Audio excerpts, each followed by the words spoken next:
मैं चाहूंगा कि आज के इस कार्यक्रम को संबोधित करते हुए अपना मार्गदर्शन देने का कार्य करें।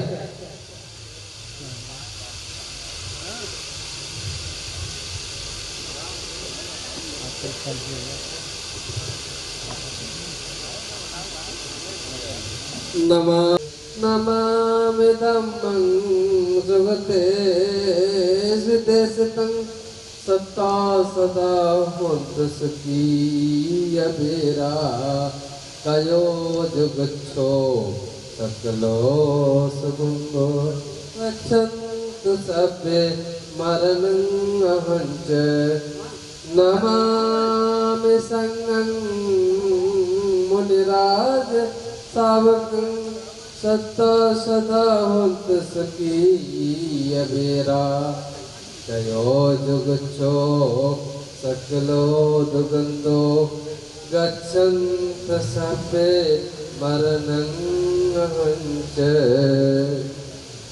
पूजनीय महाविश्व संघ और इस दम विजय दिवस समारोह के सभी सम्मानित आयोजकों, इस खूबसूरत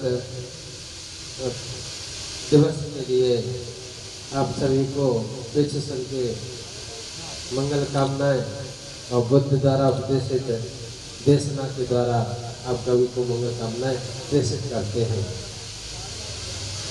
आज का दिन बहुत ही उपयोगी है। आज के ही दिन महाराजा सम्राट अशोक जी ने कृतियों को परास्त करके धम्म दीक्षा लेकर के धम्म का कार्य किया था। इसलिए उसी स्मृति के रूप में 2300 वर्ष बाद स्मृति के रूप में आज हम सभी लोग बताएं कि पावन धरती पर उपस्थित है। आप सभी लोगों का इस दिवस पर बहुत बहुत साधुवाद, बहुत बहुत मंगल कामनाओं के साथ। आज का जो विषय है धम्म का वास्तविक स्वरूप और प्रासंगिकता। धम्म का वास्तविक स्वरूप, धम्म का वास्तविक दर्शन एवं वास्तविकता, प्रासंगिकता। पहली बात तो ये समझनी है कि धम्म है क्या चीज। धम्म लॉ ऑफ नेचर है, धम्म प्राकृतिक नियम है, धम्म बुद्ध के द्वारा उपदेशित बुद्ध धम्म संघ है, धम्म बुद्ध शरणं गच्छामि है, धम्म धम्मं शरणं गच्छामि है, धम्म संघं शरणं गच्छामि है, धम्म परियत्ति पटपत्ति पटसंधि है। धम्म बुद्ध का जो देशना है 84,000 उपदेश, वो पूरा का पूरा धम्म देशना में आता है। बुद्ध ने जब ये धम्म का उपदेश दिया, उनकी भाषा पाली थी। उसको उस समय मागधी भाषा भी बोलते थे। बिहार में जो भाषा थी वो मागधी भाषा में थी, क्योंकि उनका जो क्षेत्र था उपदेश करने का वो मगध की धरती ज्यादा था। और मगध की जो धरती थी, पाटलिपुत्रा और राजगीर बीच की जो धारा थी वो मगध की धरती बोली जाती थी। उसमें मागधी भाषा बोला जाता था। तो भगवान बुद्ध ने वही भाषा का उपयोग किया जिस भाषा में लोकल लोग उपदेश देते थे।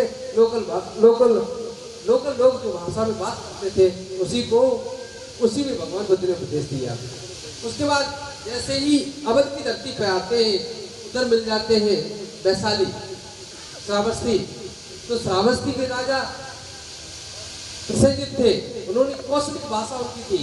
तो कौशलिक भाषा में भी भगवान बुद्ध ने कुछ उपदेश दिए, लेकिन उनकी जो मूल भाषा थी वो यही थी, लोकल भाषा, जिसे आज पाली भाषा कहा गया। एक कई ग्रंथों में ये भी लिखा हुआ है कि जिस बुद्ध ने जिन उपदेशों को दिया,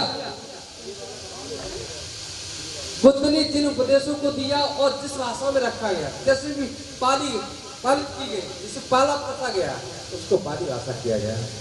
कई राण हैं जो धम्म के रूप में जाने जाते हैं। अब ये देखना है कि बुद्ध ने जो उपदेश दिए उस समय लिपि नहीं थी, लिपिबद्ध नहीं किया था बुद्ध का धम्म, कंठस्थ किया करते थे बुद्ध की जो धम्म को जो भिक्षु संघ था वो कंठस्थ किया करता था। और ऐसे बुद्ध ने 84,000 उपदेश दिए थे।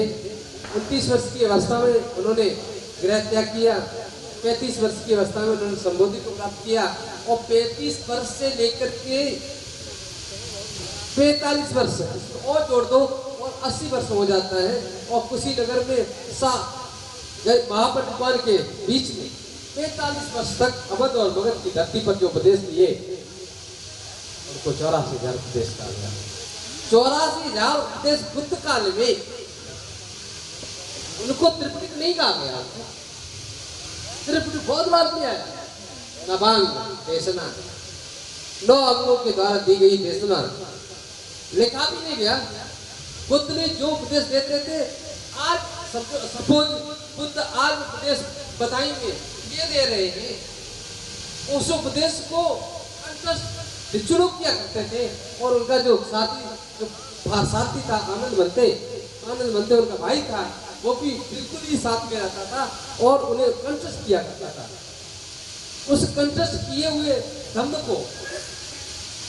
को सारे जो जितने भी भिक्षु थे कंठस्थ किया करते थे, वो कंठस्थ कर करके ये परंपरा कई सालों तक चली। बुद्ध काल तक चली। 84,000 उपदेश दिए। अंत में जाकर के जब बुद्ध महापंडितपद को प्राप्त किया तो उसमें एक प्रॉब्लम आई। अच्छा, बुद्ध के नियम जो थे बहुत टाइट थे, बहुत ही कठिन थे, कुछ सरल भी थे और कुछ टाइट थे। सरल उन लोगों के लिए थे जो नियममान थे, सीमान थे, बिना चलने वाले थे। कठिन उन लोगों के लिए थे जो लचीलेपन थे, जो उनमें नहीं मानना चाहते थे, उनके लिए थोड़ी परेशानी थी। उनको जब महापंडितपान बुद्ध को हुआ तो उन्होंने कई भिक्षुओं ने ये कहा, अच्छा हुआ चले गए जल्दी, अब मैं चाहेंगे वो करूंगा, मैं चाहेंगे वैसे बुद्ध के धम्म को चलाऊंगा। तो जो आरोप भिक्षु थे उनको बड़ा चिंता हुई, अरे धम्म का क्या होगा, क्या धम्म का होगा। ये जो भिक्षु नए हैं, जो सहज हैं, उनको ज्ञान नहीं है, वो इस तरह से बोल रहे हैं। फिर क्या हुआ, 500 अर्थ भिक्षुओं को लेकर के महाकश्यप ने पहली संगीति राजगिरी में की। 3 महीने तक वो राजगिरी में 3 संगीति चली। उसमें 500 अर्थ भिक्षु इकट्ठे हुए और उसकी अध्यक्षता महाकश्यप भरते जी ने की और पूरा खर्चा अजातशत्रु राजा ने किया था। उस सबसे बड़ी गुहा में जाकर के 500 अर्थ भिक्षुओं को महाकश्यप उनको धम्म बता रहे थे। वहां पर भी कहिए लिपिबद्ध नहीं किया गया, मात्र कंठस्थ किए भिक्षु लोग। आनंद मंत्री को पूछा जा रहा है, विनय से संबंधित आनंद थे, उपाली थे, विनय से संबंधित उपदेश दिए और आनंद को सूत्र का उपदेश, सूत्र संबंधी उपदेश पूछे गए। 3 महीने तक कौन से भगवान ने उपदेश दिए हैं, पूरा आनंद और उपाली दोनों ही बताते हैं। विनय से संबंधित जो थे वो ये उपदेश है और सूत्र से संबंधित है वो ये उपदेश है। सारा कंठस्थ है आपका। उसके बाद सेकंड बुद्धिस्ट काउंसिल जो हुआ, ये कंठस्थ बुद्ध ने पूरा विचसन नहीं रखा। जो अभी हम लोगों ने पाली भाषा में उपदेश दिए, पाली भाषा में जो पाठ किया गया था, पाली भाषा में जयमंगल अट्ठगाथा की गई थी, यही भाषा है, इसका रेस्पेक्ट करना चाहिए।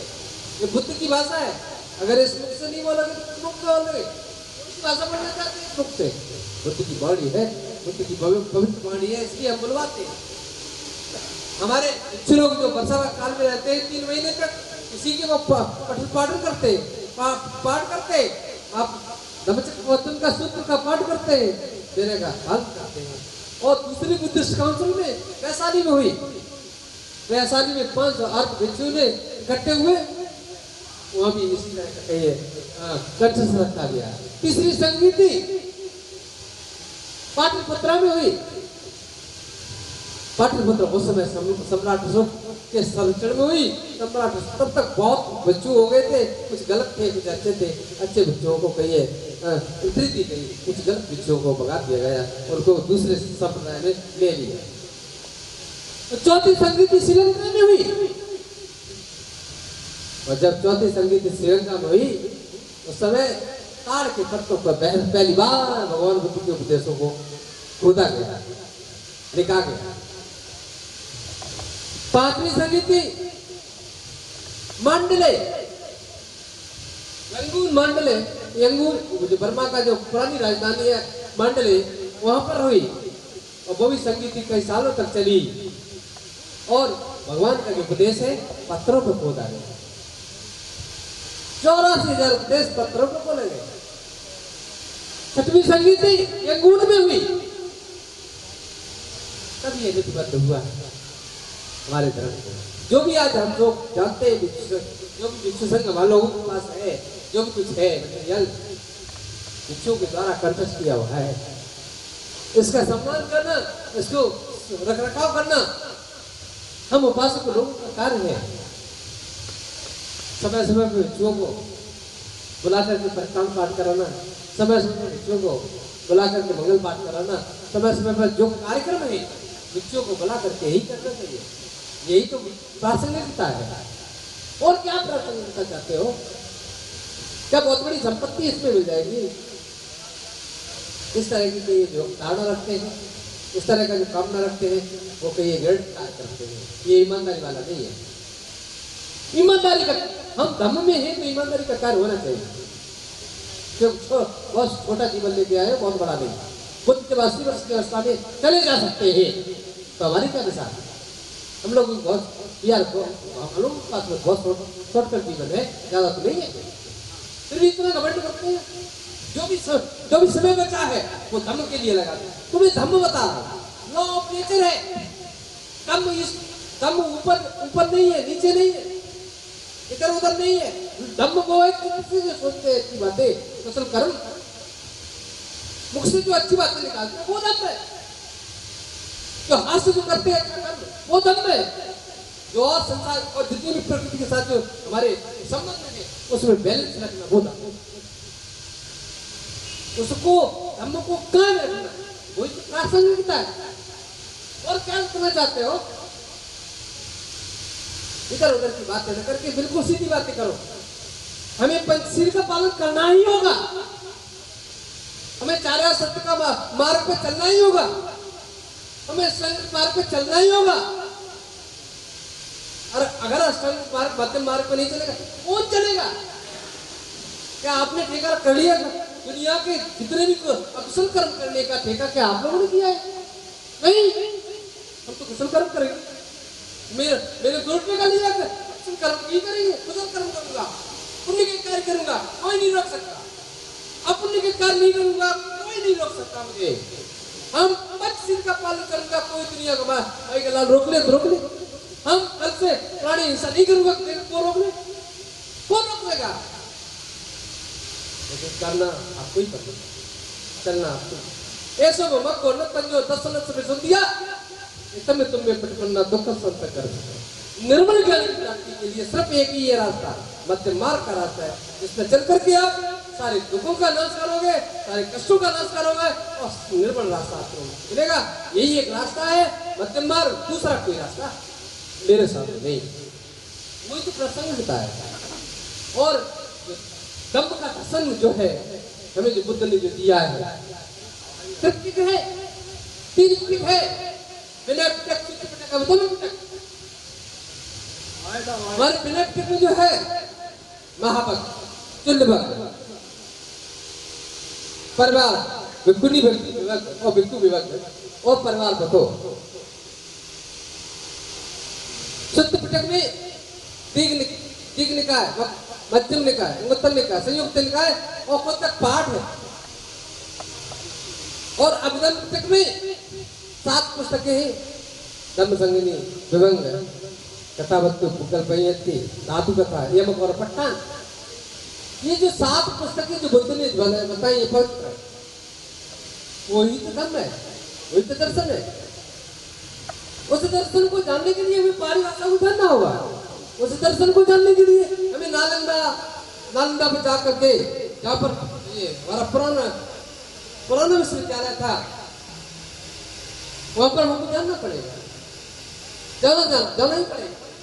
उसको देख करके देखना होगा, तब दर्शन होंगे हमारे। भाषाओं के द्वारा कभी कभी हमारे देश का प्राचीन इतिहास को जाना जा सकता है। प्राच्य भाषाओं के द्वारा हमारे देश का प्राचीन इतिहास जाना जाता था। तो प्राच्य भाषा हम लोगों को कहीं कमजोर करती, हमारे दर्शन नहीं होते, कारणवश हमें प्राच्य भाषाओं का कहीं हम लोगों को करना चाहिए।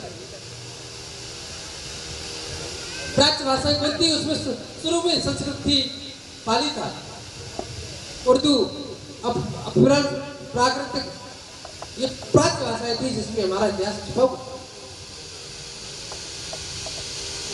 तो अगर बुद्ध के दर्शन, धम्म के दर्शन करने, तो हमें पाली भाषा का ज्ञान करना है और बच्चों को साथ रखना होगा। हमें वही भाषा बोलना है अपने लोगों से जो कि उपयोगी है, दूसरी भाषा को नहीं बोलना है। अभी हमने त्रिपिटक के बारे में बताया, शुद्ध पिटक, विनय पिटक, अभिधम पिटक। अभिधम पिटक में आपका संख्या शाखा है 1/3 भाग। अभिधम पिटक की संख्या शाखा है, यह 84,000 प्रदेशों का 1/3 भाग संख्या शाखा है, जो बहुत ही नजदीक है।